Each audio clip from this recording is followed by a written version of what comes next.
You're listening to A Word With on WVCD 96.5 FM and 790 AM, a space for thoughtful conversations with visiting speakers where ideas continue long after the lecture ends. Because the most important part of the conversation is what happens next. This is A Word With. Holding the bones. How are we enlivened to live faithfully? We must continue to remember Absalom Jones, that he was born in the horrors of slavery, a slavery that was legal, institutional, systemic, a reality that is in many ways difficult to remember. And as we remember, it causes us to shudder. Hello, everybody, and welcome to another edition. I am Clarence Jones, and today I'm having a word with Luther Smith Jr. Thank you, Dr. Smith. Tell us a little bit about yourself. I'm retired now for some 12 years from Emory University. I'm Professor Emeritus of Church and Community of the Candler School of Theology, an ordained minister in the Christian Methodist Episcopal Church, and have throughout my life been very active in terms of matters of community organization and various initiatives in working for a beloved community. Now, what made you get into ministry? What was your calling? Well, it was something that I think was very much influenced by the civil rights movement and identifying leadership that was ordained and serving the church as clergy. One of the aspects of that for me was the way in which they were attending both to the changing of laws and so many of the social circumstances, but recognizing this entailed more than simply getting some kind of law passed or getting some kind of a statement out of the courts.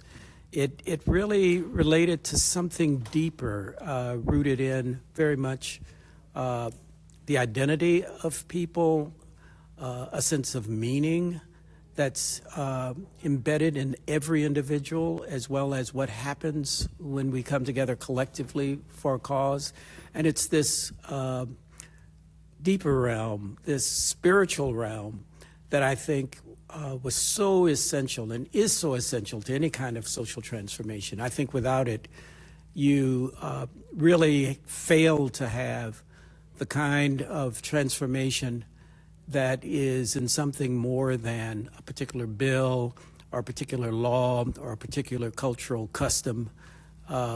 It relates to even more than any of us can name at a point in time, except with the understanding that it entails matters of justice and matters of compassion. Now, having said all that, of course, you were the keynote speaker at the celebration of the Eucharist, celebrating Reverend Absalom Jones, the first African-American priest in the Episcopal Church. First off, what does the significance of Absalom Jones mean? Well, for many, I think being the first, and you know how we celebrate persons who are the first in anything that we consider to be an accomplishment that has not occurred with others, one that you embrace as recognizing someone of achievement who's overcome all kinds of not only obstacles but all kinds of expectations about what could be achieved. So there is that recognition. But as I was preparing for today, what I really wanted to also emphasize is the work that he did before he was ordained as a priest for the larger community, the work he gave in terms of matters of providing for orphans and for widows and the sick, moral guidance, organizing people in their religious life to be a church where there would be really for them a sense of security, as well as an understanding of who they are in an environment in which they are still dealing with issues of slavery and all of the oppressive realities that emerge out of slavery.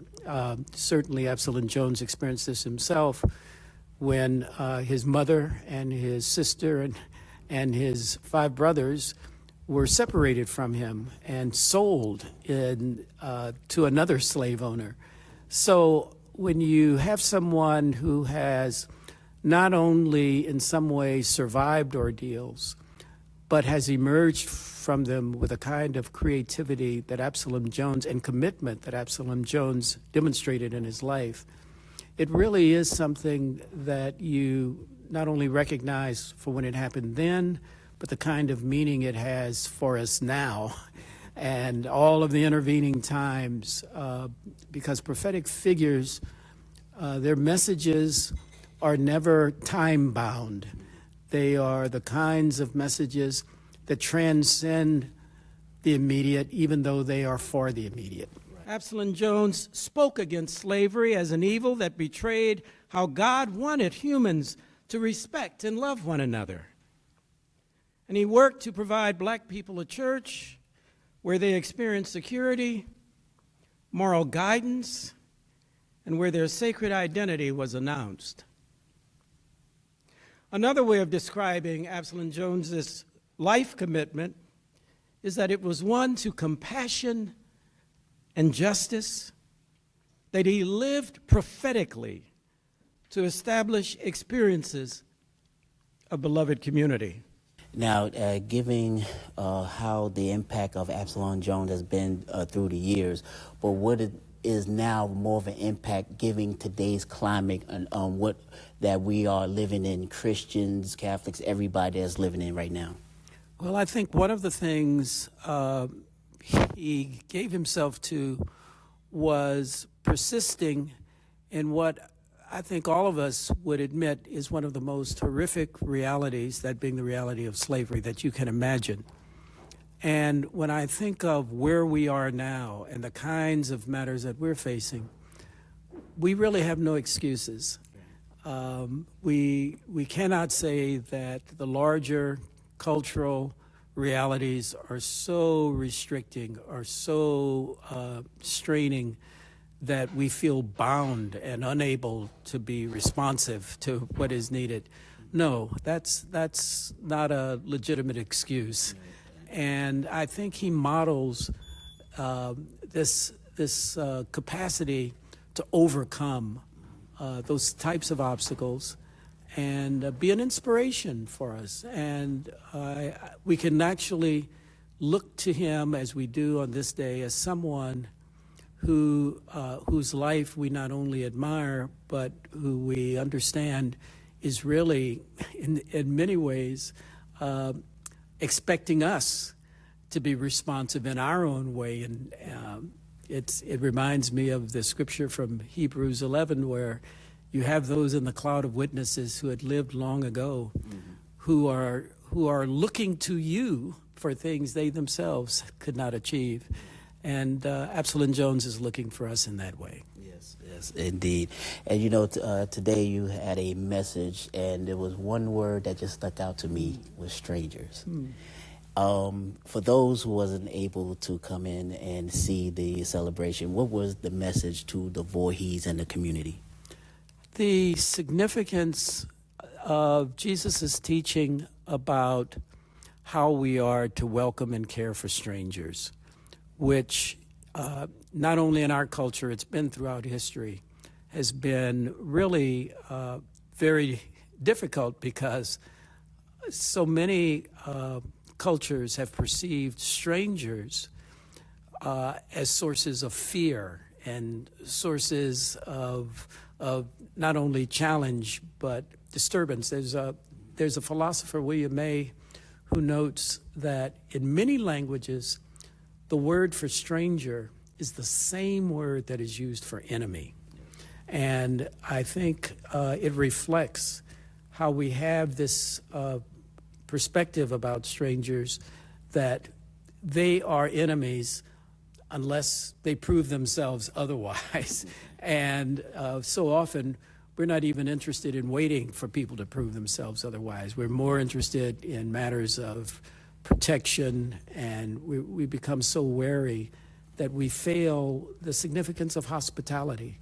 And when we think of this as a world with millions of refugees and immigrants, how can you not expect to be engaging strangers who are desperate for relationship? And we don't even have to think about refugees and immigrants when we think about all of the homeless who roam our communities without a place to rest or without the assurance of any kind of food or medical care, and whose primary interaction with the public is people who see them as an annoyance and want nothing to do.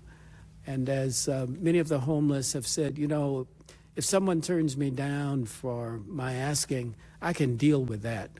What really bothers me is when people don't look at me and recognize that I exist. It's these kinds of interactions we have to be attentive to if we have any hope that for a beloved community that is relating to the sacred life of every person, even if there's much that we don't understand about them, or even much that, as we understand it, we don't like about them. But how do we give ourselves to caring enough to the work of having a heart-to-heart relationship? And Absalom Jones laid down his life. He gave his life for the community and for God's desire for love to flourish among the community, even in the midst of systems and institutions that just took all of the vital air out of the environment. God's liberating spirit persisted and prevailed, and Absalom Jones not only announced it, he worked for it. This matter of laying down one's life, to give one's life, is for God's dream of beloved community, and it relies upon such a commitment as we celebrate an Absalom Jones, that we love one another so fully that our lives are devoted to caring for one another, even if such caring entails the sacrifice of our lives, even if we do not know the names or the language or the religion or the ethnicity or the politics of those for whom we have the opportunity to care. I'm having a word with Dr. Luther E. Smith. He was a keynote speaker for the celebration of Absalom Jones. And we're talking here, and we still have about couple of minutes left before we sign off. But just want to get your thoughts and your reaction to the Voorhees family and their welcoming you with open arms. And what was your thoughts about here visiting Voorhees?